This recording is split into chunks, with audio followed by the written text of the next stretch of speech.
Well, good evening and welcome back to the Majority Show, Scotland's #1 anti-nationalist chat and discussion. I'm the host, Mark Devlin, and I'm here tonight with my co-hosts, David Griffiths and Mary Devlin. How are you tonight, David? You're looking very cheery there.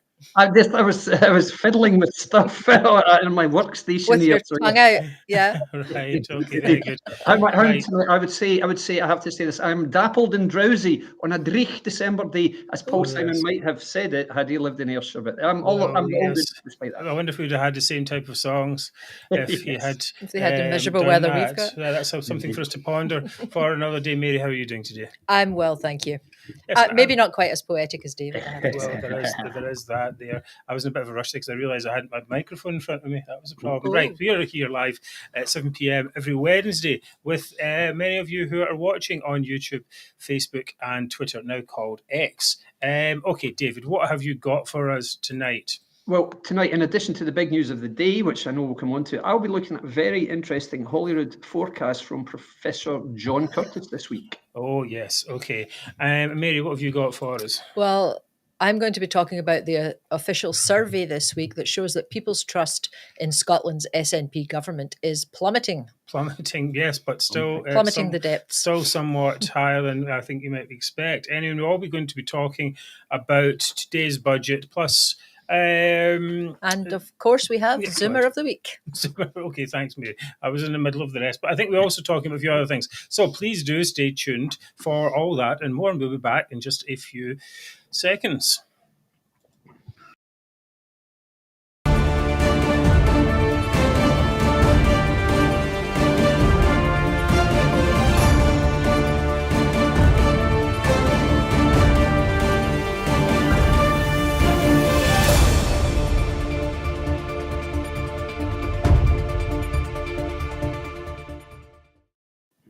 I was just watching the titles there. Of course, we've got Hamza Yousaf and Nicola Sturgeon on the titles, but no John Swinney because he's too boring to put on there.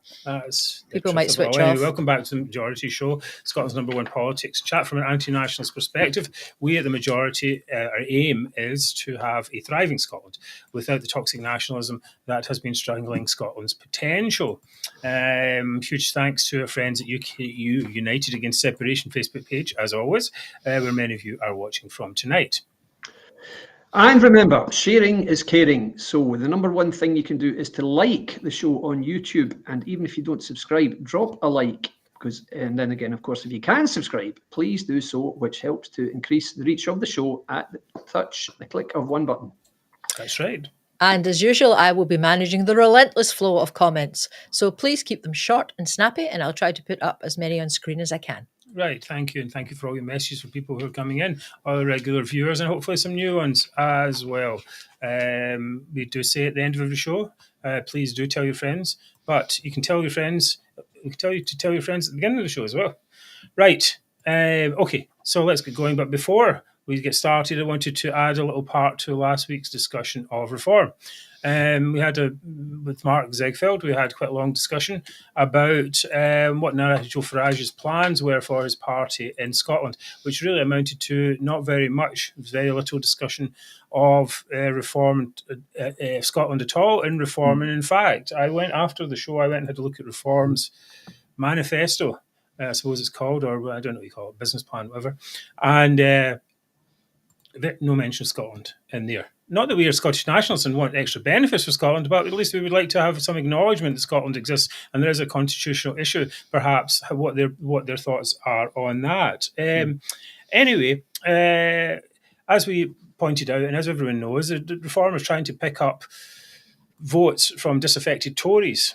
And you might think that they might want to appeal to them on one of their major issues. And as we know from polling, 50% of Conservative voters are not happy with the Scottish government even existing.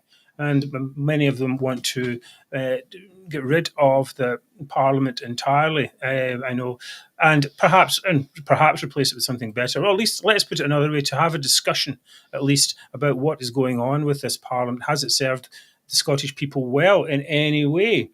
And you think that Reform might want to step into that gap. How do you get disaffected Tories? Well, you appeal to them on issues that the Scottish Conservatives have been ignoring them with. That seems pretty straightforward. So you might think they might have something to say about abolishing Holyrood. Now, I'm just going to warn you this, but I've got a clip from Andy McKeever, who some of you may know, who's come under quite a bit of criticism for this show for being a fake Tory. But the head of Reform in Scotland was on his podcast the other day, and McKeever asked him about it. So let's have a listen. Now, we know from polling that Holyrood sources did for the 25 years of devolution that there are very large numbers of Tory voters who want to scrap the Scottish Parliament, who just want rid of it, who want devolution scrapped and authority returned to Westminster. Where are you guys on that? Because I think if you don't come out and say, we want to get rid of the Scottish Parliament and devolution is over, I think you're going to find it very difficult to differentiate yourself from the Tory party. That's right. I'll pick up just on the first point. I genuinely believe there is a sizable Labour vote to be had. I think there's a number of people, that have supported Brexit, supported other issues, who are probably traditionally Labour, maybe socially conservative in Scotland, and will support reform, absolutely. In terms of devolution, look, it's been there for 25 years. I think to continue to advocate for an abolition is not a sensible policy for anyone these days. I think we have to accept that we have devolution. It's 25 years in the making. Can it be better? Yes. 20% of the voters, Martin. 20% of voters want it scrapped. 20% overall. Support it. So, I would rather go with that. And personally, I didn't vote for devolution, but it's 25 years in the making now. We have it, and I think we have to make it work. I think to try and roll that back would be absolute fantasy. I think we take devolution, we make it better. We actually, try and bring about what it was intended to do, which is bring politics closer to the people in Scotland, to the communities in Scotland. So, well, there you have it. The supposedly radical Reform Party not actually listening.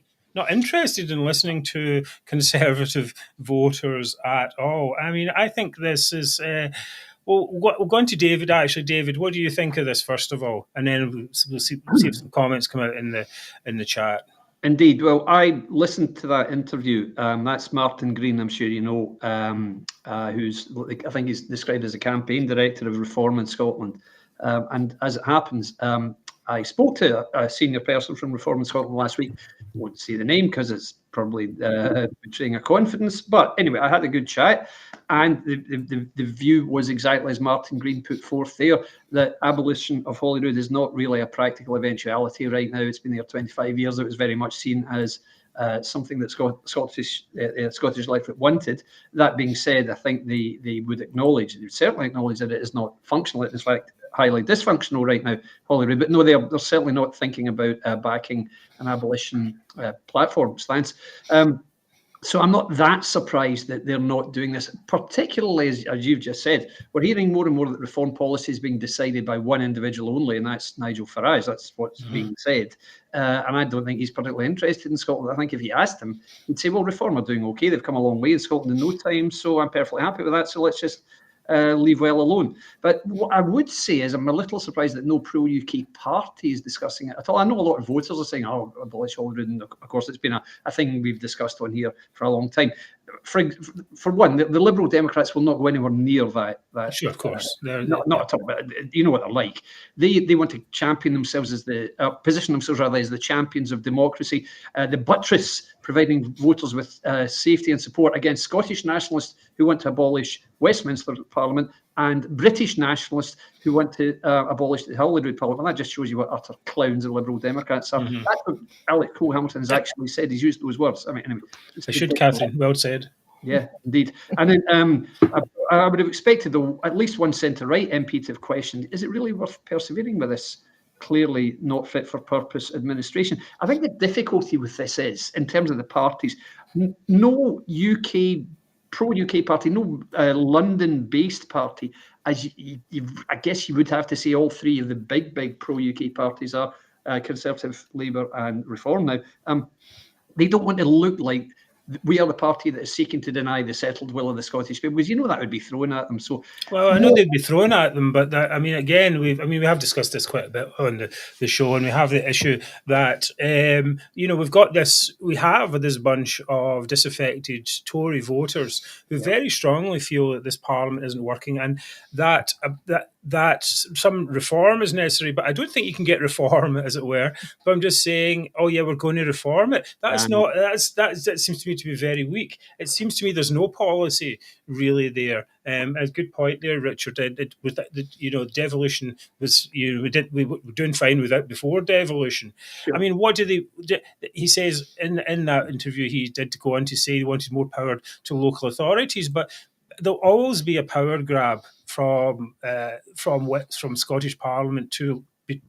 The Scottish Parliament will always seek to gain its own power, and that will mean taking power from local authorities and challenging the power of the UK government. And until that dynamic is stopped, then this constitutional, there's always hope.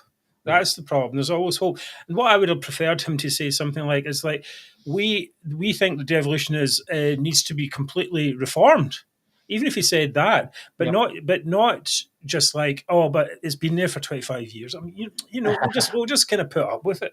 Yeah, I think in fairness, though, he was answering McIver there, and McIver was obviously trying to portray him on that podcast as really far right. And you're going to do this, aren't you? What do you mean you're not going to do that? 20% of Conservative voters don't want you to do that. And in fairness to Martin Green, he said, well, come to that, 75% of Conservative voters don't want us to do that. I don't think that's not the case. I think 75% of the voters in total, but you get 25% of voters. Actually, I think it's more than that. Around about 20-ish% of all the voters, and about 50% of Conservative voters. That's before any campaign or campaigning is done. Now, at the same point, we're not saying to the Tories, you do this as well, but there's a way to say it without saying it, if you know what I mean. It's like, right? And that's the problem I have with them. It seems like they're just, the question beyond that is, who are these people? Yeah. Who is this Martin Green? Where are they coming from? What are they doing? And we're not seeing any. I think we're not seeing any leadership here.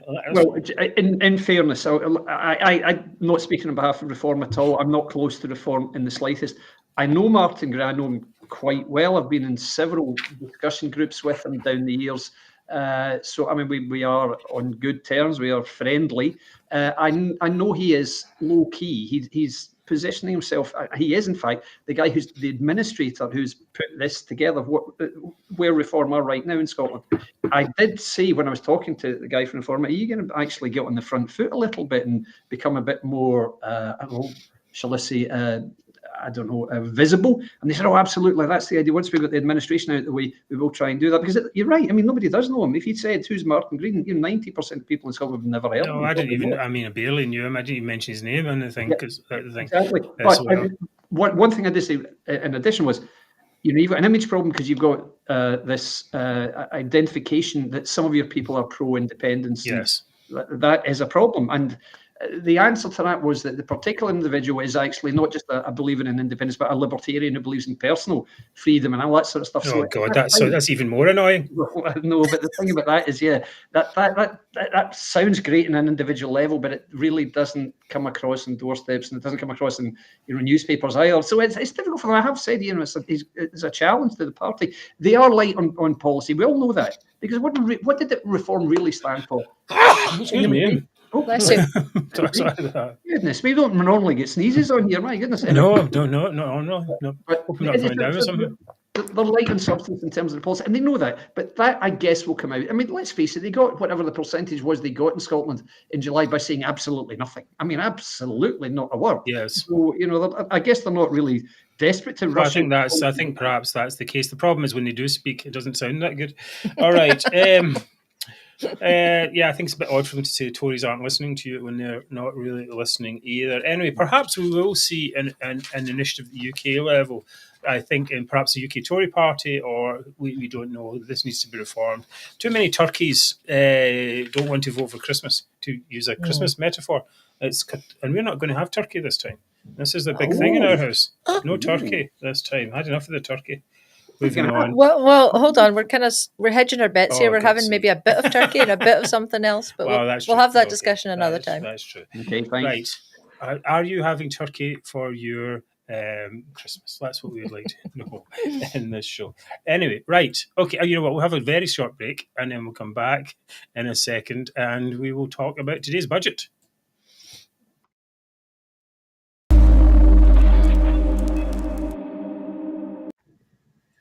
Right, okay, turkey news aside, today Parliament with Shona Robinson, Yeah.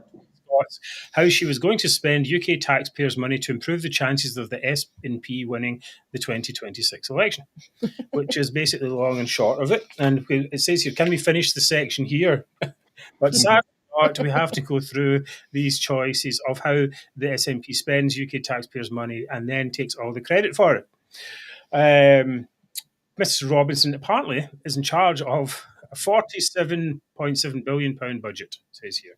And there, as UK government has assigned 1.5 billion in extra Barnett consequentials this year, and it's going to be an extra 3.4 in Barnett consequentials next year. Basically, just means that if money is spent in the rest of the UK, that the Scottish government gets that a lift because of it, to make everything even. Anyway, but despite all of this extra money, the budget still includes £500 million worth of cuts, also known as SNP austerity. So the highlights are they're going to mitigate the two-child cap, which has been a big bone of contention, but from 2026, claiming it's going to lift more than 15,000 children out of poverty, rather than do it in this list way. David, we'll just go straight to it. So, I mean, what do you think of this two-cap, how they're approaching this two-child cap? David. Right. Okay. So the two-child cap, just for anyone who's maybe not immediately au fait with this, it's very straightforward. UK policy states that for the first two children, you'll receive child tax credit and you will receive universal credit.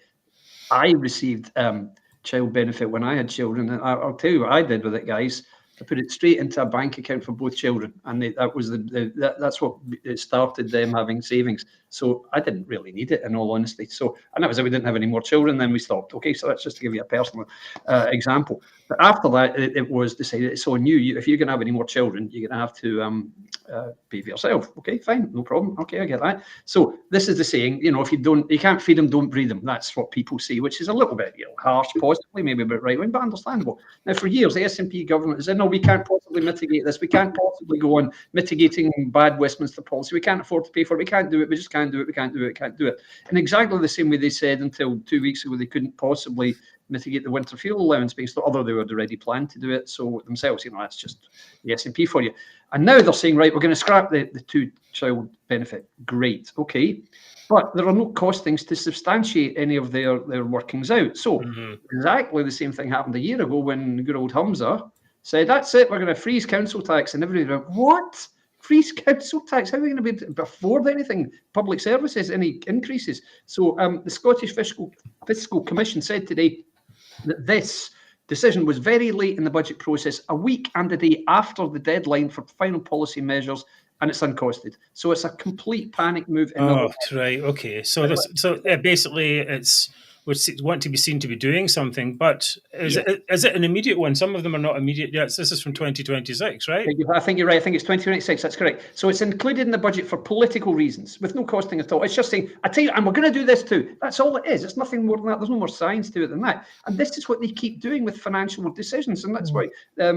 The same thing happened exactly with the launch of those ferries, or that ferry, Glen Sannox, whatever. That was 7 years ago. The thing wasn't even 1/10 built, and they're launching it simply to compete with an announcement that the UK government had announced the launch of Royal Navy ships built elsewhere. Really? This is what they keep doing. This is government by headline. That's what it is. It's pathetic. Yes, it just continues as well. Now, talking about the council tax, sorry, can we just go back to that a little bit, just to say that so they were told that they weren't allowed to use the 100,000 children lifted out of poverty. So now they've come up with 15,000 lifted out of poverty, which is just as much rubbish as the 100,000. This is a complete piece of figure. This is a figure that they've plucked out of thin air. They can't substantiate it. They were told to stop using it. So now they're using another one. 15,000. Yes, a good point. It certainly is a lot less, but you should be able to work that out from the amount that is spent on it. Right, so I thought it's just say it was 150 million. then you'd be able to say, oh, I'll spend 100,000 on each child or whatever it is. Please, that was on the top of my head. That type of thing. So, but there's no, as you say, it's uncosted. Unsubstantiated. Yes, nonsense as well. So how can they claim it's going to lift up 15,000 more children? Same as they did with 100,000. Just make it up. Right. Okay. Oh, poor naive me. That's things work. Yes. Maybe pluck a number out the air and that'll do. Right. Okay. Right. Talking of council tax, David. They decided that they were actually going to allow councils to raise taxes. Now, we all know last year, or maybe even it was this year, where the councils were like, what? Hamza, why did you say this? We need money, more money or any money, because you're taking all the money from us. And any money you do give us, you're putting it into your personal projects, which Mary will talk about to some extent later. Yes. So, I mean, is this what do you think of this change? Well, I mean, what they do is anything that they can do, the SNP government, that is, if they can package it and present it as being, look what we are doing. We are doing this because we are really generous and we recognise the need for all this. That's how they shape it. That's how they do it. So you've seen this with, for example, the health service. They keep crowing about the fact that there's never been a single day of strike in the health service in Scotland, and that's only so they can make the political point that, oh look, Wales, Labour-run Wales is they've got strikes down there, and until recently it was Conservative-run England, now it's Labour-run England, the same thing there, and they'll say the same things about train drivers. Look at the money they've given to train drivers, who I've read this week are now paid more than airline pilots. Train drivers. God's sake. I don't understand why trains aren't automated. It just goes down a line. They are. It's not like on the road. But they used to have a guy sitting there as well. But it's just ridiculous. So I mean, this is just it's political game playing. That's all it is, and it's all to try and get credit, and to get kudos, and to get favour in public, and to make the Labour government look bad. Because now, of course, they're terrified of Labour. There's no point in them saying how bad the Tories are anymore. So they don't need to, because they're not in power. So it's all about Labour, because they see Labour as a threat now, belatedly. That's what it's all about. It's simply for that reason, nothing else. Yes, I've got this. Oh, actually, not got that. Actually, it's this. Okay, we'll come back to that in a second. It's talking about health. You mentioned there by March 26, 2026. This is what Shona Robinson said today. She said by March 26, no one will wait longer than 12 months for a new outpatient appointment, inpatient treatment, or daycare treatment. I was like, what? Well, that's very generous, isn't it? You don't have to wait longer than a year. And talk about socialised medicine. We were in America for a long time, and they were like, well, if you get socialised medicine, Obamacare, you're going to be in a queue. And people were like, no, all the Democrats, no.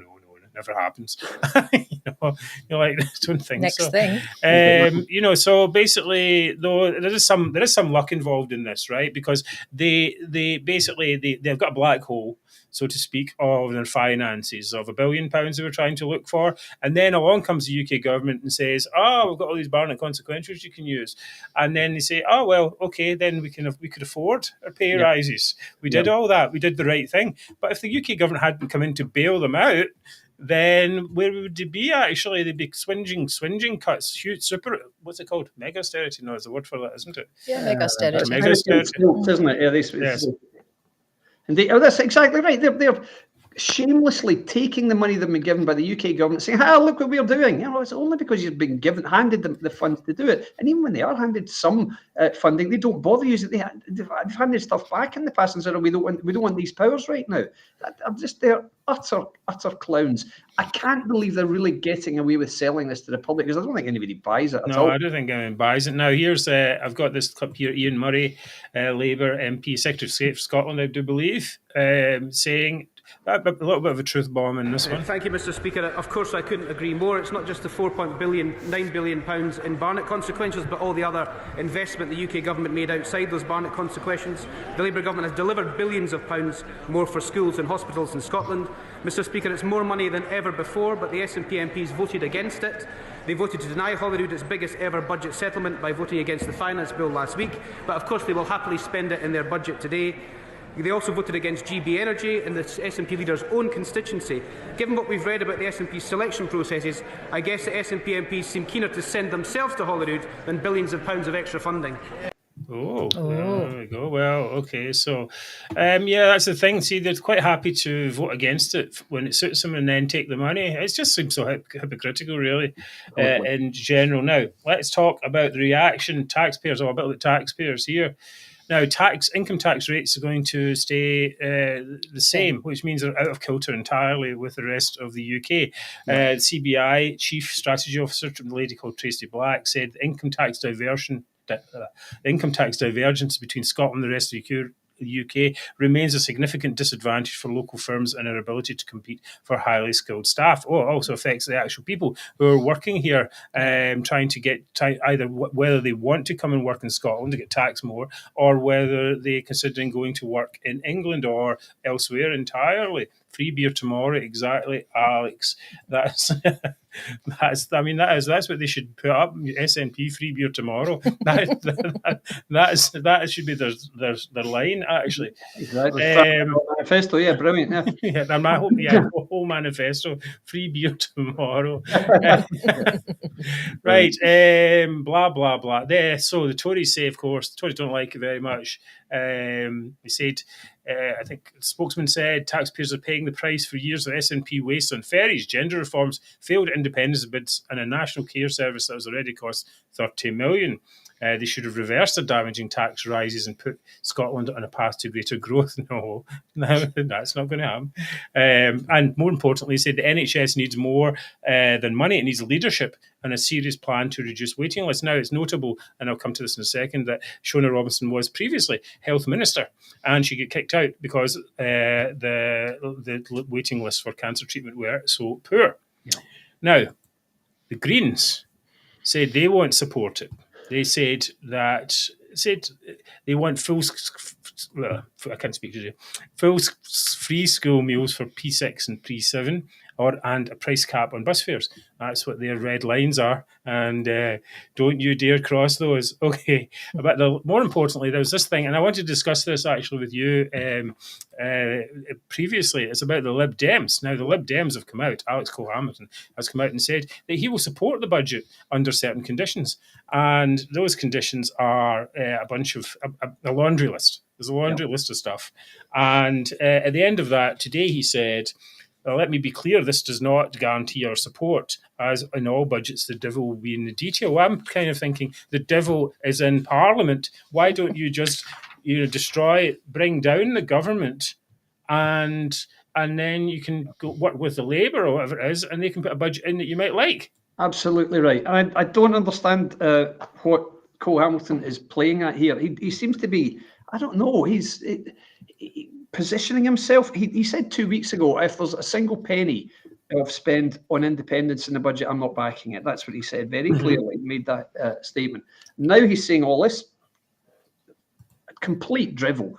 And to me, would he be better bringing it down? Absolutely. The LibDems would be far better going for an election. They've come straight from a general election in which they catapulted into third place, left the SNP distantly in its wake with dozens and dozens of gains, and now they're standing a very good chance of increasing their constituency seats in Scotland by 50%, exactly as they did in the July general election. Yes.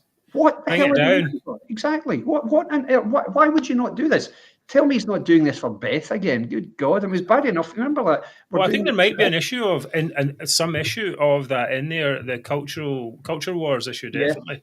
I think as well, but I don't understand. When I saw that article, I was like, "What is going on here? This is going to cause. I mean, it caused serious reputational damage to the party by supporting the SNP.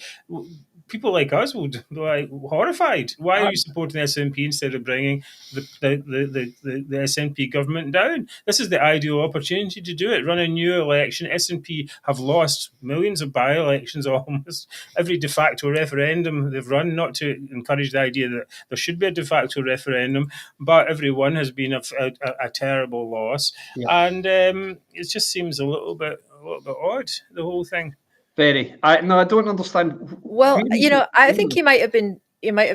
Well, the positive for him might be that he was doing all of this to try and get a lot of things through that would be good for the Scottish people, right? So he's getting a lot of Lib Dem policies in there, and then he turns around at the last minute and says, "No, I'm sorry, this little thing here, I can't give you my support. It's possible. Remember, guys, they're not going to vote on this in Holyrood until February on this budget. So, a long time away. Yep. So there's a lot of, shall we say, lobbying that might be done between the various parties between now and then. So who knows what they're up to? But I agree. I can't see how the Lib Dems siding with the SNP, which is on its way out. I don't see how that would benefit them in any way at all, frankly. No, it's a very weird one. Well, if he does manage, I mean, if they do give up things enough so that Alex Cole-Hamilton and the Lib Dems vote for the budget, then I think he's basically going for a ministerial position. I think he'd like to see himself as a minister. The Greens, like the way the Greens take the position of the Greens. Yeah, I know. The position of the Greens was sitting on top of the SNP for a while, and I won't go any further than what was going on after that. So David, go ahead. I mean, even if he did that, which is understandable to an extent, what he's doing there is saving the government's bacon by saying, okay, we'll pass the budget to allow you to act as the government for the next, whatever it is, year and 5 months.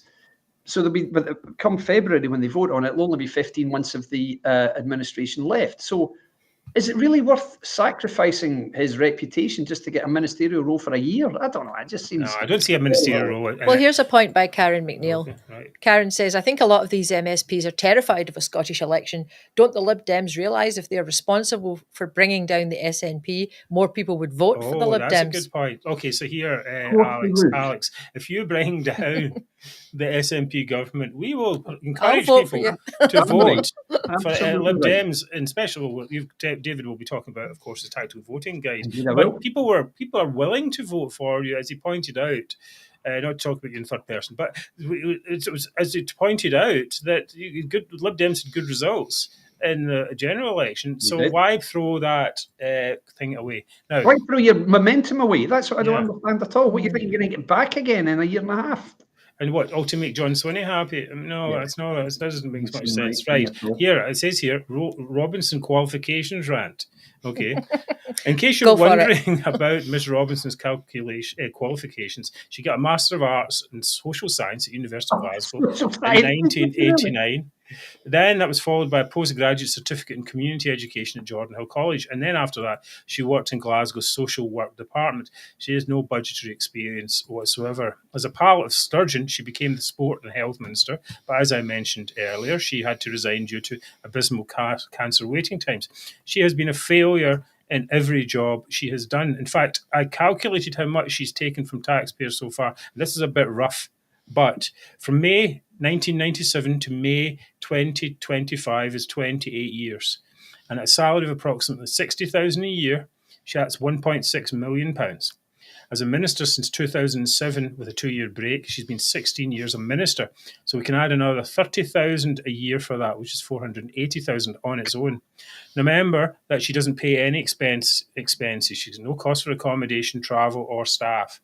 Plus the pension, of course, which taxpayers will be paying for years into the future. So this utter nobody who has done nothing to advance the lives of Scots in any way has been paid in salary alone over £2.1 million. Yeah. And then we need to multiply that by all the others who do nothing in that Parliament. And we know that figure actually from today's budget. Running the Parliament and Audit Office is going to cost £140 million. So I'll leave you all out there to be the judge of whether that is money well spent. Goodness me. It's shocking, isn't it? £2.1 million. She's trousered over skirted or whatever it is from the Scottish, the UK taxpayer and mainly Scottish taxpayers for nothing. This is the thing, though. I think when you actually look at the numbers and you look at this and you say this is what these people have cost us, then people are like, wait a minute, this is incredible.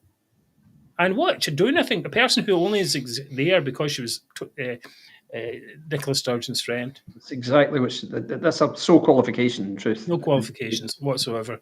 Handling a £44 billion budget. Mm-hmm.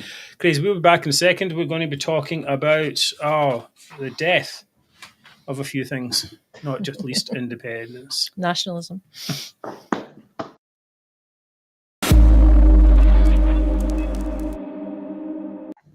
First, we do the donation message. Majority survives entirely on donations from people like yourself. Thank you all. If you get value from the show, please help us in our quest to fight against toxic nationalism and to gear up to the next Holyrood election, which may be soon, depending on Alex Cole-Hamilton or not. It's not as far away as we all think, and there's a lot to do. And as it's coming up to Christmas, if you think we've been nice this year, please leave something nice in our virtual stocking, also known as Donor Box, when we'll have a surprise.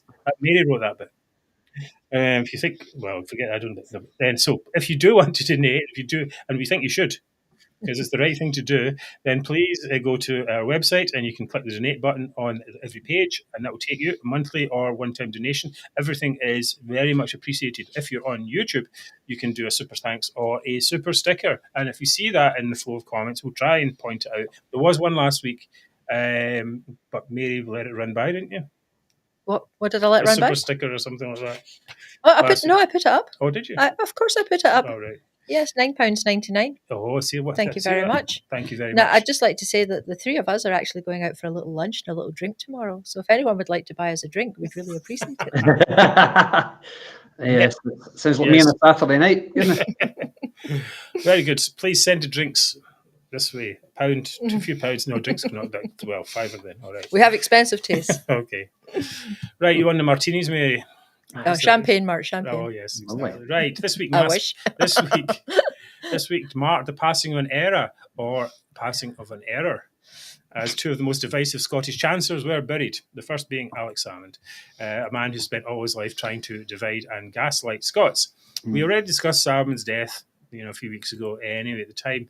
But this week we had a funeral. Sorry, I can't get that thing up. On St Andrew's Day, which was yet another attempt for nationalists to co-opt Scottish culture, not content with taking the saltire and trying to tell us they're more Scottish than everyone else.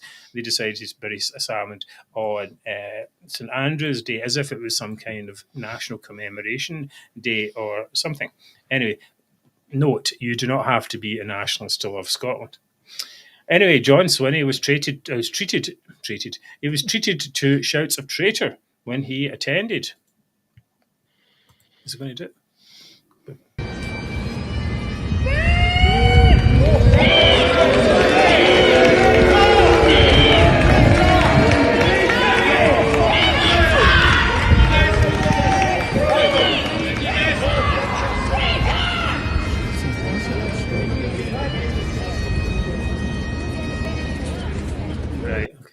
I think I would just see that. He gets out one door, traitor. I just get back in the other door. What's the point of that?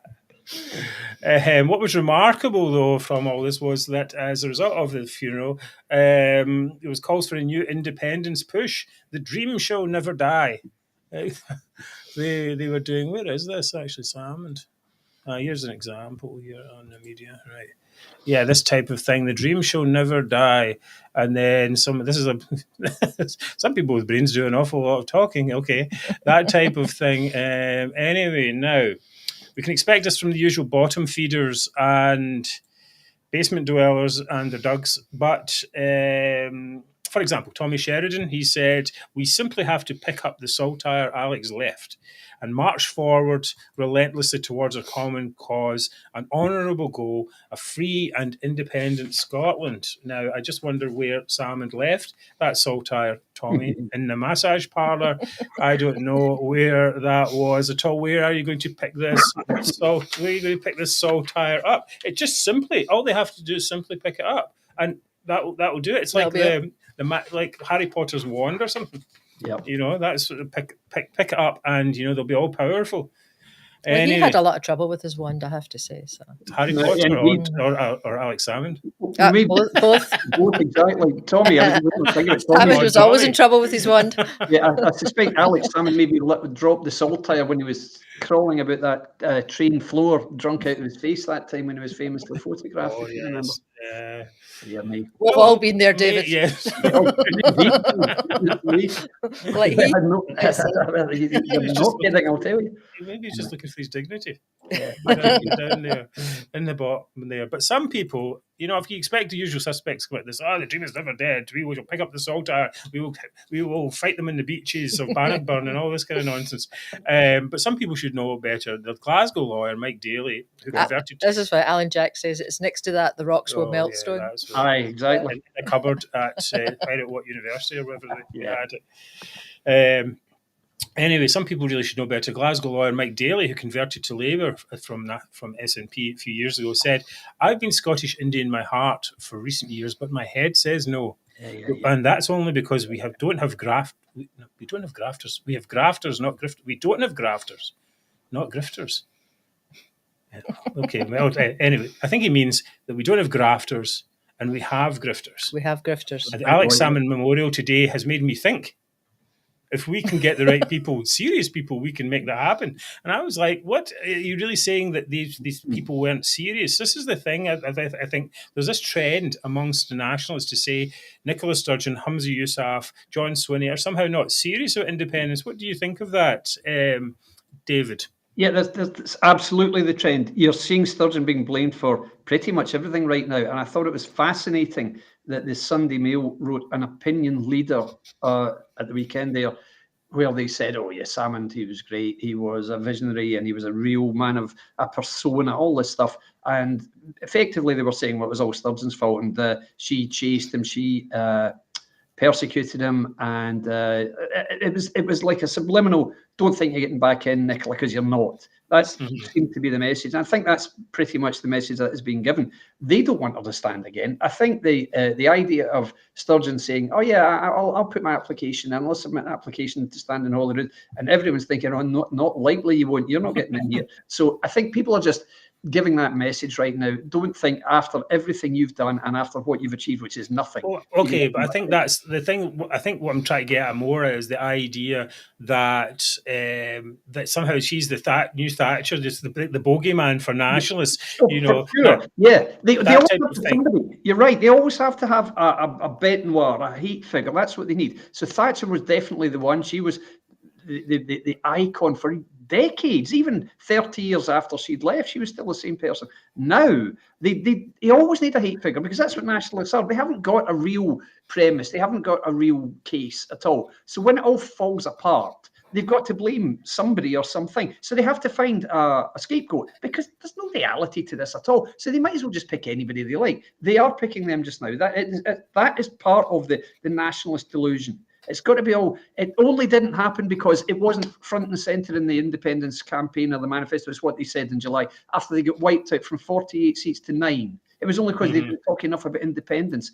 What are you talking about? So it's fantasy. All of it is fantasy. Yet I'm sure she is the new hate figure, the new the Goldstein like the figure from 1984. That's what she's like, and they'll all stand and chant at her on the screen like they did in that movie. It's like the idea. I think the idea somehow is that she didn't get them independence because she focused too much on woke issues. But we've said this many times in this thing. That she'd nowhere to go. No. Where could she go? I mean, do you think Salmond would have been able to do any better? Salmond wouldn't have been able to do any better. I mean, because he could have gone.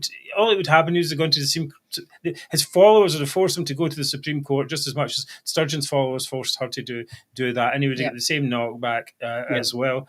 But the thing is, thanks, by the way, thank you, Doug, for the super. Thanks. Thank you. We're going to have a big day tomorrow. Oh, yes. We're Thanks, rolling Doug. Around the floor like Alex Salmond. That's what's going to be happening. But the thing about this Mike Daly post that got me was really, he's like, if we can get the right people, serious people, we can make that happen. And to me, that just means when the next grifter comes along, I'm behind them.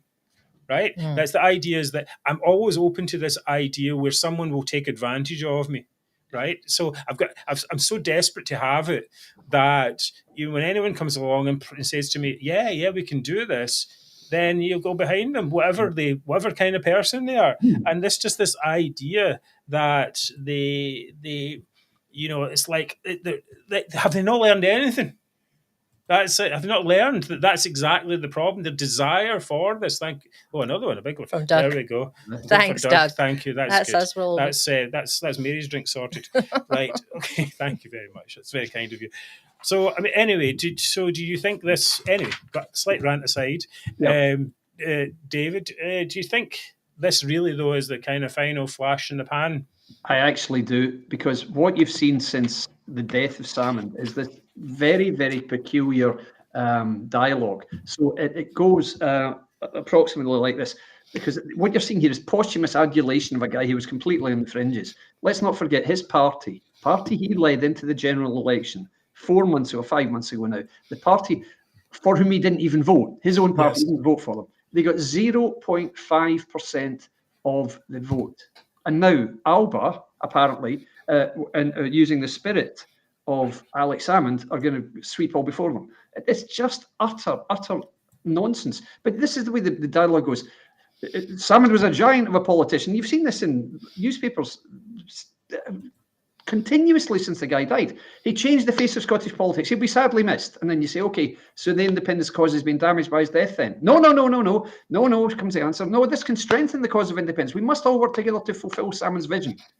Right, so his death has made independence more likely then. Yes, it has, definitely. Right, so he won't be missed in the slightest in that case because he's gone. So is that what? Oh, you're just a union. I mean, that's what it's like. Guys, can you But David, you know they always have it both ways. They always want it both ways. That's very true. Indeed. So it's the last desperate gasp of a dead movement. It's going completely nowhere. There is no path to independence. There's no possibility of independence. They're wasting their time, wasting their effort. And I don't think they're even going to vote for it. I think they're just crowing and say, oh, yeah, I really like the idea of independence. What are you going to vote for? Oh, come on, let's just vote Labour. That's what they did. That's what they did back in July. Well, like the guy, it's like that famous sketch, Braveheart was in. Yeah, exactly. When they go into much like that. Now, unsurprisingly, Nicola Sturgeon didn't attend Alex Salmond's funeral. Although, if I was her, I would have attended and made sure the coffin was entirely shut, right, nailed down. But instead, she went. It wasn't in the script. But I do a little bit ad libs there. But she went to the so-called comedian Janie Godley's funeral instead. Now, it's quite something to see a politician think it's fine to attend the funeral of a racist, Anglophobic online bully and abuser. Now, I'm losing track of who's who in this case. Did she go to the Salmond one or not? Anyway, but then again, she shared most of the same qualities. Thank you, CT99. Thank you very much. much appreciated. That's very good. Oh my Thank God. you very much. That's a big one. I'm one. going to be really drunk. That's good. Right. Okay, that's my drink sorted. What about David's drink? Was his the 199? You'll have to Yours was the 199, David. He's last on the list. Right. Okay. Anyway, but both of them bullied and gaslit a nation for a whole year. For years. And it was even more amazing that they thought Godley, who's hated by many Scots, deserved a 2-day funeral procession. Apparently in Scotland, all you have to do is be a nationalist and all sins will be forgiven. Well, they might be forgiven in Scotland and Scottish nationalists, but when you go to the doors of heaven and St. Paul, Peter or Paul, which one's in the doors? Peter's at the doors. Right. He's going to be like, Scottish nationalist? No, I don't think so. Down you go. Down you go. Just joking aside. Anyway, now we say a cheery goodbye in this show to Godley and Salmond for their services to Scottish I don't know. Scottish culture. I don't know what you say. Nothing. No, Scottish division. Yes, exactly. Let's hope we never see their likes again. But the problem is people daily and all that. They're like, here's the next one coming along. The thing is, we have to learn to see these people at a distance and tell them to beat it. Anyway, we'll back in a few seconds. David's going to talk about recent polling trends, as was his favourite topic. So we'll see you in just a second.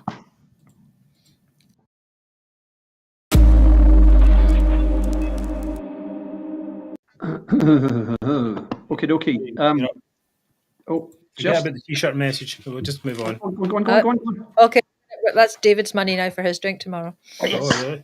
Yes, there we go. Fantastic. Thanks, James and Audrey. Thank you, James. Thank you very much, everyone. Delightful. Okay. Much appreciated. Right, on you go. Okay. So as usual, people, I'm coming back to my favourite topic, which is by-elections, polling. Now, on the back of Labour winning 3 by-elections in Glasgow 2 weeks ago, there were 2 more by-elections last week. Mostly these are caused by councillors stepping up to become MPs. That's what's the cause of most of these by-elections. Oh, yes. So MPs or MSPs? MPs? Well, they haven't. Nobody's become an MSP lately, have they? So a lot of people who were previously councillors are now MPs, it would seem. Yes. So they've had to call by-elections to replace them, because as we know, you can't do two jobs unless you're Stephen Flynn. Anyway. But thank you, Richard. Thanks, Richard.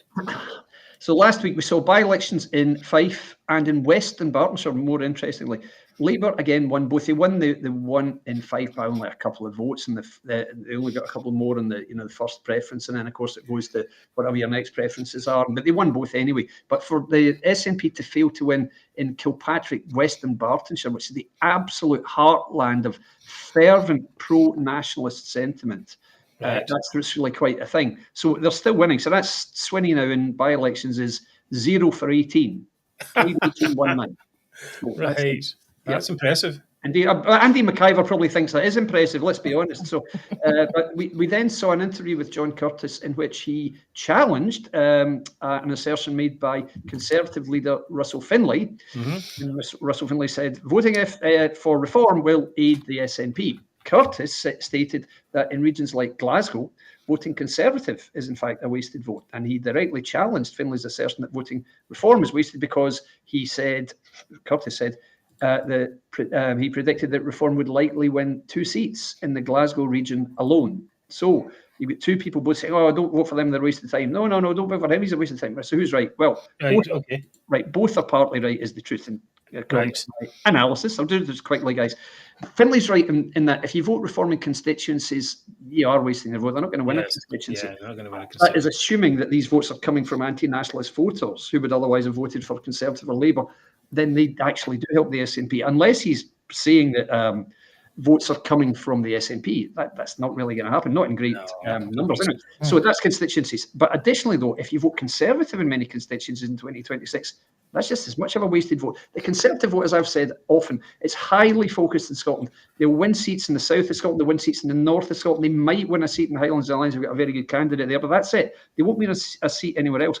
Eastwood, Jackson Carlos seat, not a chance. They'll come third at best. Probably, they might come third, they might come fourth. So leaving all that then, what do we do for 2026? Because we've got to come up with a strategy. Now, my plan at this stage would be exactly like 5 months ago in the constituencies, which is the first vote, you vote for the party best placed to defeat the SNP, whoever that is. And that's going to be Conservatives in about 4 seats, LibDems probably in 6 seats, and Labour in the rest. That's the case, guys. Sure. Won't be reform anywhere. Now, in the list, it's more complicated. You can't really vote tactically in the list because there are so many factors, and you're picking 7 people at all kinds of division. But there is something you can do. You look at the parties who are likely or best placed to win constituency seats in a region, don't vote for them. So, for example, in Glasgow, we know Labour took a clean sweep in Glasgow. Labour took a clean sweep in Ayrshire in the general election. Oh, yeah. Okay, this is good. Okay. So if they're going to do that, don't vote for them in the list because they won't win. Right. Look at the SNP last time round. They got 1 million votes in the list and took 2 seats because they won all these seats in the constituencies. You're penalised in the list if the party you're voting for wins seats in that region in the constituencies, and that's why. So you pick your area and say South Scotland, where Labour might not do so well, you'd go Labour or Reform there. In Glasgow Central and West, you'd go for either Reform or Conservative because Labour are going to do well, and that's how it works. So I'm rushing through this a bit, but we've time to talk about this. Plenty time to talk about this before the election, but that's how you do it because that's how you maximise the power of your pro-UK anti-nationalist vote. So that means.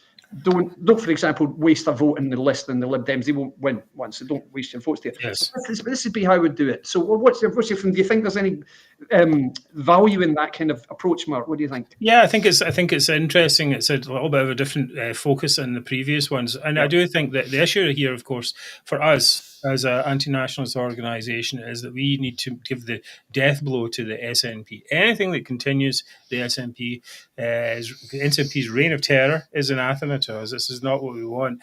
And we're prepared, I think, we've already taken, if you're a Conservative voter, you're already taking the pain of dealing in tactical vote, and you tactically voted in the last election. It's hard. It's hard enough to vote. It's hard to vote for parties that are not your natural home, perhaps, and then to see them make a mess of it. Even then, beyond that, is even harder. But that is the price. Nobody said it was going to be easy. Get rid of the SNP. That's the way to get rid of them, though. And that's what we have to do and have to continue to do that. We're seeing comments here saying, no, never again, can't vote Labour again. Okay, guys, it's really very simple. Truthfully, in at least 80% of the seats in Scotland, either Labour or the SNP will win the seat. Now, if you're in one of those 80% of those seats, if you don't vote Labour, you are aiding the SNP. That is a fact. Just like if you don't vote SNP, you're aiding Labour. It is as simple as that, is the truth. So it is. I can't tell anybody how to vote. All I can do is say, if you want to beat the SNP, this is how to do it. If you choose not to, that's up to you. But you can't complain if the SNP then get back in, because they will. So really, it's your choice. I can't. So we'll see how it goes, and as it gets closer, perhaps we'll get a better idea of what reform is about, and we'll see if that's worthwhile or not. Most likely, at the moment, it's not really that worthwhile, but we'll see. I mean, the latest thing is they stand to get 2 Glasgow seats apparently, and 12 over the entire country now. But nobody knows what they stand for. What they stand for in Scotland? What do you know? You're making a protest vote for reform in the Scottish Parliament without knowing what they do and without having the ability to affect the UK issues such as immigration. That's the party stands for. I don't get that, and I think that maybe has to be made a little bit more clear as we go forward. Now, talking about the Scottish Government, it is a disaster, as we all know. But this week, figures were brought out to show that it was even more of a disaster than before. So Mary is going to talk about that in just a second. We'll see you on the turn.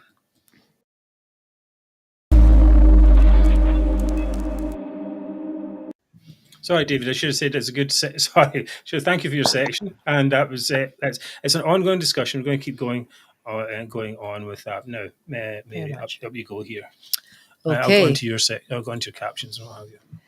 Thank you, Mark. In Scotland, trust in this SNP government is plummeting. The Scottish Household Survey, published on Monday, says people's faith in both the government and every other public institution fell in the last 12 months, but trust in the Scottish government is at the lowest since devolution began. Only 45% of people say they trust the Scottish government, and that was the highest level of distrust in a public institution, followed by local government, which 35% of people distrust.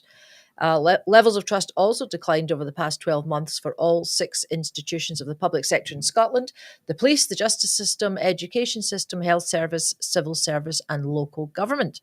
The health system, surprisingly, I thought, was the most trusted on 78%, followed by Police Scotland on 73%, and the education system was 62%.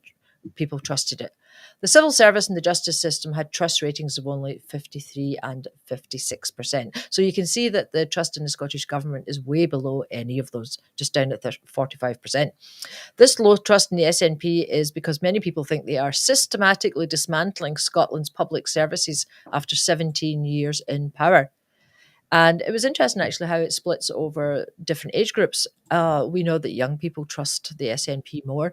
So while only 36% of the adults over the age of 60 expressed trust in the Scottish government, that number rose to 56% for those who are 16 to 34. So basically, people up to 34 have got some trust in the Scottish government, but then once you get over 34 and get a bit of experience, then you realise you shouldn't be trusting them. And people in urban areas were more likely to trust the Scottish government, with 49% compared to 38% in rural areas. However, the level of trust between those in the poorest areas and the wealthiest areas was about the same, 46 and 45%. I was a little bit surprised at that. You would have thought that people in the poorer areas would be trusting the SNP more, wouldn't you? Well, just the idea of government in general, you'd think, because they're more direct beneficiaries. Relying on the government more? Yes. Anyway, so ministers are being accused of trying to dodge scrutiny because from next year, they're going to take out all the questions about trust. Wow. Isn't that ridiculous? That's crazy. They do it all those years when they're getting a good result, and as soon as it goes against them, then it's like, no, we're not doing it. We're not playing this game anymore. Well, the thing, though, that's surprising in it, though, is still, we get 45% of people trust the Scottish government. Yeah, how is that even possible? Are they not awake? Well, it was much higher before. But even so, I mean, did not watch the TV that would have had I mean, at least for 2.5, 3 years, every day we've had negative stories on TV about the so-called Scottish government.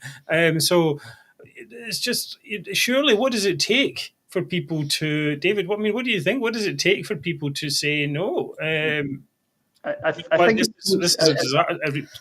Yeah, I agree. I mean, I was very pessimistic on you. Remember this from the earliest days of the show, saying, the pace of change in Scottish politics is glacial. It's going to take decades and all this stuff. It didn't, though. I thought it might take some cataclysmic event, but really it was a collection of a few things. Maybe it was partly branch form was one. The whole charade about going to the Supreme Court was another, and then Matheson, I don't think that helped. Sturgeon and her demise. So that moved people away from the SNP. What's it going to take to get them away from all this? It's very difficult to say. It's going to be unexpected events, dear boy, as they say. Yeah, but you get the feeling that that 45% of people trust what it's going to take to them now. If the SNP does human sacrifice in the Parliament, they still have 20% of people supporting it. Well, you remember that's the kind of bizarre situation. It's only partially an exaggeration. Remember the days when the SNP was selling out the Hydro, 10,000 people, and they were all just idolising this woman. And we used to say she could get up and do a dump on the stage, and they'd say, "Oh, isn't she magnificent? She's so earthy and real." That's what it was like. It's awful. I'd rather not really think about that, to be honest. It's disgusting. No. Sorry, apologies. I hope you've all eaten, Christ. But no, that's what it was like. And you couldn't see a way out of it because they just seemed so unstoppable. But look what happened. One by one they fell. Sorry to interrupt, David, but the question I think is people are being asked about, do you trust the Scottish government? Yes. Do you trust the SNP? You were true. So I think people, maybe the institution as a whole, they've got some trust in it, and I think that's where the number comes from. Yeah, that's very possible. I mean, the Scottish government has failed. Has any previous Scottish government really succeeded? Did the early Labour government succeed? Well, there's a big difference between not succeeding and actively failing in the way that it's doing. Right, it has been doing recently. Right. Okay. Please tell us has it succeeded? Has it failed? What do you think out there? This is the thing. This is what the chat system is for. Now, things you can do right now to support the show. You can live stream, maybe not a live stream, a live stream perhaps. I see what you're saying now. Okay, please. Yes. All right. I said I'd rather not think about that. You can buy a T-shirt or a mug. Look at this amazing T-shirt here. The Santa's elves have been working in the majority cabin that they've been assigned to. Cabin, luxury cabin in the Arctic. That's where they are. All the elves are going, this is great. We've been given so much work to do Abolish Holyrood T-shirts, mugs and mouse mats that are going to be sold to these fantastic people watching this so-called majority show. And they're talking to each other, these elves. Like, this is amazing. Have you ever seen it? They go, it's great. There's these 3 people on it. Well, 4 if you include the other Mark. And they're just amazing. Talk about all this stuff.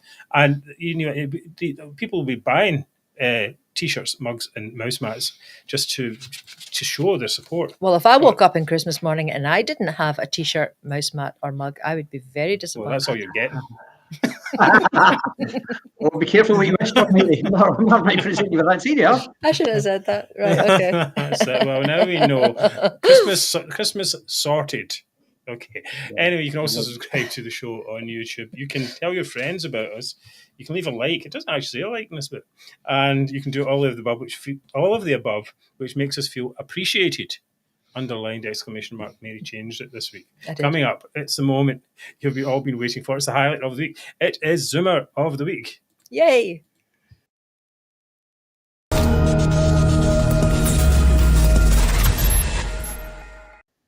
Right, also a good laugh on the show. Thank you for being with us all the time, enjoying our moments, magic moments with you. Anyway, my Zoomers of the week are the Proclaimers, that famous Specky Scottish duo from their home in Royal Tunbridge Wells, like to Scots, but with their song Cap in Hand, which they played at Alex Salmond's funeral. Now, I don't know this song. I actually like some Proclaimer songs, to be honest.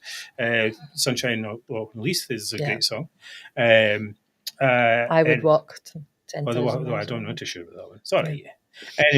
Anyway, but this one, Cap in Hand, has the lyrics. I can't understand why we let someone else rule our land cap in hand. Very good. It's got a rhyme. We fight when they ask us. We boast and we cower. We beg for a piece of what is already ours. That's your kind of typical nationalist fare, I guess. So I decided I would write a song that's kind of a counter to it, which is called Jer's Report. And I went on the chat GPT and, asked it for some lyrics, the AI, asked for lyrics, and here we go. Are you going to sing it, Mark? I'll just do it in rhyme. The proclaimers shout, I'm going to be, but they can't count past 1 or 3. Specky gits that have no flair, hating England while they live there. They bellow aloud, we're robbed each year. Our golden goose is bleeding here. But check the books, oh, what a laugh. It's not theft, just basic math. They dream of riches, flags unfurled. Scotland funds the whole wide world. But when the truth gives them a slap, they double down on their old tired claptrap. Okay. And there's a chorus. Oh my God, there's a chorus, right? Oh, count the pennies, check the books, ignore the facts, listen to the crooks, blame Gers, blame England, blame the crown. It's them who's keeping Scotland down. With tartan dreams and fists clenched tight, it's another load of nationalist shite. Another reference. The AI come up with that. Well, maybe not the last bit. I'm doubting that. Maybe not the last bit. Anyway, so I've just letting you know that I'm available for lyric writing for to play this song at Nicola Sturgeon's funeral, whenever that may be. In the meantime, I think that could be a hit. That could be the Christmas number one, Mark. That's brilliant. Yeah, a great chance. Smocky's drivel, in fact, it is nonsense as well. It's just a grievance. It's just for having their whining nonsense. Yes, uprated to the level of a hymn. Basically, and then the proclaimers are going to get my vote for Zimmer. Well, it's hard for us to compete with a performance like that. That's cheating, I think. Definitely cheating. No, it's not cheating. You're lucky I just didn't get my guitar out. Yes. And practice my Scottish accent a bit more. Put on thicker specs. And I really would have had. Alan Jack says we have to post the lyrics on the page. How's the whole thing going? Oh, Mark, you deserve to win. Well, there we go. Right, anyway, nonetheless, it's a contest.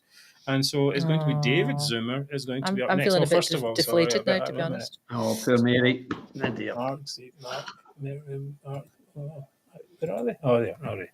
Just a wee picture. I thought I'd put, there's a wee picture of them performing their famous song, Gers. I wonder if it should really be Gers, because the G stands for government. People say Gers because of Rangers, but it should be Gers. Right, okay, David, you're going to be up in a second.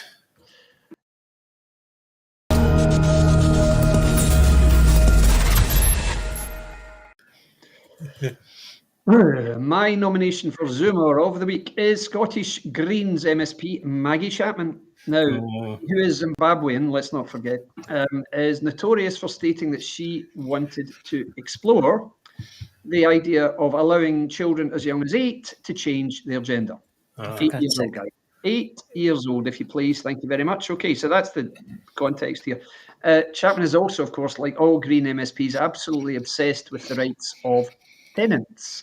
There's so much rental in Scotland that they seem to think is fair game for them to go and mine a rich scheme of votes, I guess. Anyway, last week, Chapman tweeted a photograph of a protest outside Holyrood. I think you might have it there, Mark. Yes. That's it is. Yep. Okay. So in case you can't see it, that says... Leave it dark. Indeed. Rent controls now was the prominent banner. Rent controls. That's what people want out. Rent controls.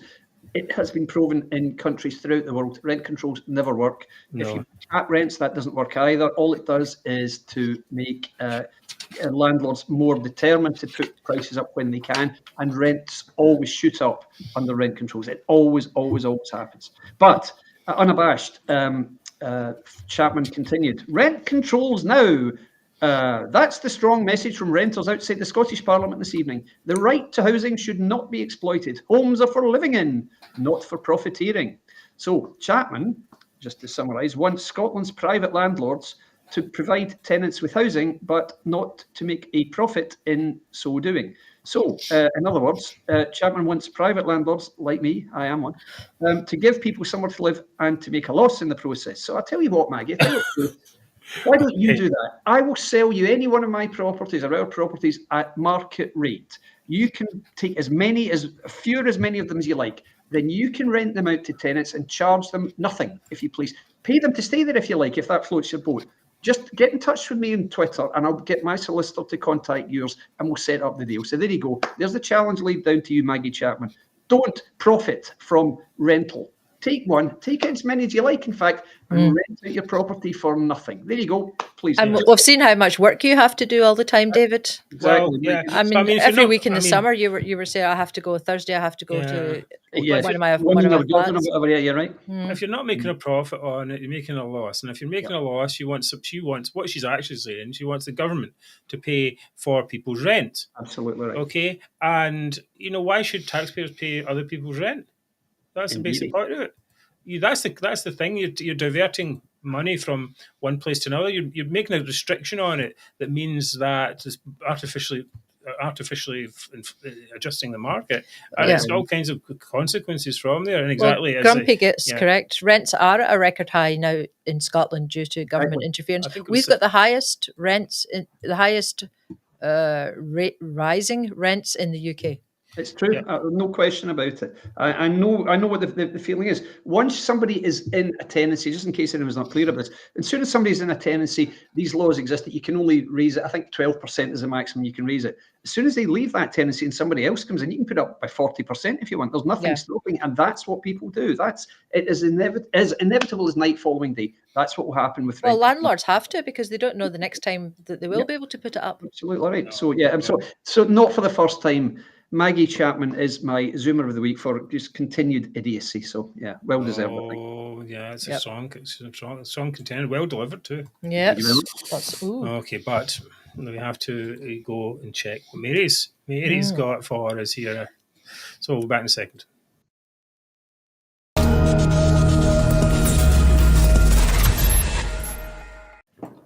Right, Mary, you hit us with it. It was with your best shot as the song goes. Well, I've actually just lost it. Where is it? I'll get it. It's okay. I've got it back. Don't worry. I'm here. So my Zoomer of the week are the Scottish Government anti-car bike-loving bampots, who confirmed earlier this week that it might be too expensive. Well, on the one hand, they confirmed that it might be too expensive to fully dual the A96 between Inverness and Aberdeen. And then they handed out £98 million to a pro-cycling lobbying group called Sustrans. Oh. So at the same time, Is that a surprise? And, we've got plans to upgrade the country's most dangerous road, the A9, have been long delayed and now expected to be completed by 2033 instead of 2025. So they've kicked that can another 8 years down the road. Goodness. And here we've got the SNP government has managed to find a huge £98 million to hand out to the Sustrans charity, which is behind all this building cycle lanes and narrow roads and junctions and towns and cities across the country. The Transport Scotland grant works out to over £268,000 a day they're giving these people if you take the 98 million. What the hell are they doing with £268,000 a day? Anyway, now on the other hand, the UK government, they give Sustrans 22.5 million, which is less than a quarter of what Scotland does, despite having to cover much more ground than Scotland and having 10 times more of the population, right? Well, they probably can't afford all those bike lanes. Neither can Scotland. Right. Exactly. So, we've got motorists are paying the price for the SNP's anti-car agenda. And this money should be given to local authorities because they're better placed to determine what people in the community actually need. Yes. And the state of transport in Scotland should be a national scandal. We've got, potholes, dangerous potholes. We've got chaotic, overpriced rail services, and we've got extremely depleted ferry services. So there's a lot of places where that money could be a lot better spent. So basically what they're saying is they've got plenty of money for vanity projects to appease a minority, yet there's not enough for what the majority wants and actually needs. Yeah, well, there's a bunch of nutters there. I mean, it's a part of this whole idea of centralisation, that where they take all the money for their pet projects take the money from the taxation that should be going to local authorities, and instead keep it for their pet projects, then give the money back to the local authorities, saying, but you say ring fence, you have to spend all this money to spend it on this on bike lanes. That's what even Susan Aitken in Glasgow was complaining about. Said we don't have any money because the Scottish government ring fences it for their pet projects, and their pet projects at that time were all to do with the Greens, keeping the Greens on side and in Parliament, so they didn't have to face a vote of no confidence, such as politics. But everyone is suffering in the meantime. Okay, very good segment there, David. Sorry. Easy to tell. Difficult to tell the difference sometimes. Yes, we look very alike. Yes. The other week, yeah. So you have the privilege. Oh, I'm choosing right. Okay, I am going to get through a tiny little surprise here because I wasn't going to do this, but just what the stuff Mary was saying at the end there, it reminded me of the Alex Massey Bernard Ponsonby podcast this week, in which Massey actually said the issue with wasting public money is that you are robbing the people who are deserving of the outcome that they should be given. And he used the example of Ferguson's at Port Glasgow, where the SNP felt it more beneficial to keep 200 people in a job to get them some political points rather than serving the needs of islanders who desperately need new ferries. Now, that's the real cost of the Glen Sannox fiasco. So on that basis, and given that line, I would say I'm going to give it to Mary because the point she made is the most relevant point of the three. There you go. Oh, there you go. Oh, so I thought Mark's performance. It's funny. Just if I can caveat that, greeting into the beer that has been bought for me by the. In terms of the essence of Zoomerism, obviously the proclaimers won because that's what they are. But the serious point here is what is actually going on here with this wasted public money. Well, it's true. I think this is the thing. It's a lot of money, and then they complain about a black hole, and they complain about all this and that. They're giving away all this money, £100 million to cycle lanes. We almost treat that as a joke. It's not, right, 100 million for cycle lanes. It's another 100 million for cycle lanes. It's on top of all the other hundreds of millions. Indeed, to give us yet more cycle lanes, none of which are used. Actually, I have to say, we did go by the cycle lane last night at rush hour on the London Road, and there were two people on it. Actually, it was a surprise because we've never seen them before. Yeah, we were quite shocked. And two cyclists on it. And that was rush hour. It was raining as well. There was a million cars, of course. I mean, the cars were all in a traffic jam, of course. We were in a traffic jam. That's how we saw them. Because the road has been cut from two lanes to one, so you can't go down the road as fast. For two bikes. Oh, that is absolutely for two bikes. That's probably absolutely terrible. And let's just say there were even 10 bikes in a day. Yeah. I know. Really and there are how many hundreds of cars, and it's just terrible. It's really, guys. Well, thank you, Karen. That's very kind of you. Yeah, thank you. We're so happy to have you all with us every week on Scotland's #1 politics chat. Now, next week, same time, same place, next Wednesday will be the last show before the holidays. Oh, okay. And we'll be doing a traditional year-end review, and we'll also be nominating our Zoomer of the Year. So please do come by. And of course, we'll be taking on social media, actually. Why don't we do some...